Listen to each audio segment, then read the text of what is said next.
I probably would never have done this, but as far as I'm concerned, I really prefer uh, taking shot on my camera, even my point and shoot camera, and then copy the files to my computer. This is too close for it to focus. Rather than using my phone, even though my phone can go way closer because of its optic design, it's a pain to copy files from my phone. I got this one right here, which is an SC 2022. Great. It's so great. I didn't invest my money in a better phone with better camera system because um, the stupidest thing about iPhone is that you cannot copy those files into your computer without having to encounter some sort of problem. It works for MacBook, so yeah, if you are an Apple ecosystem user, you do have a MacBook to copy your footages in, and you do edit your video on a Mac. Good news, you can continue shooting on your iPhone without facing any issues. Me, I'm a Windows user, I don't own any Mac anymore. I did in the past, but it's no longer true. And it's gonna cost me a lot of time to copy the files from here because you cannot do it directly to your computer. You have to copy it from your phone.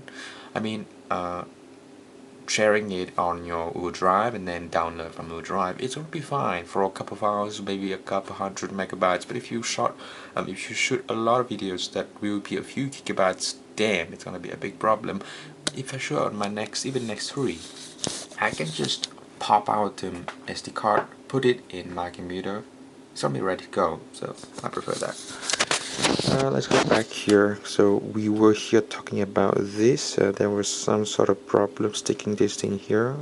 I hope that it won't fall down. It's using like a two-side tape, and this we can find. I really like this thing here. The rubber eyepiece. I mean the viewfinder. It is great. There's some sort of issue here. We can see from the side.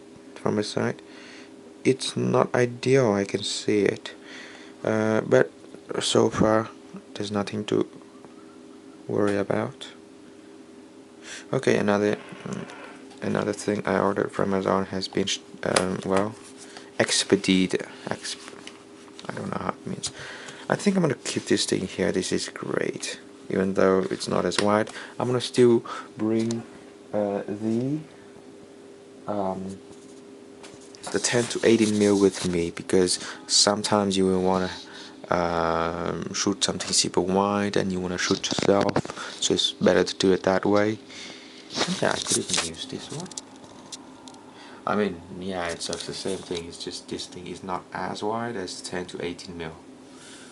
There isn't a 10 to 18mm f4 from Sony, but it costs 400 euros.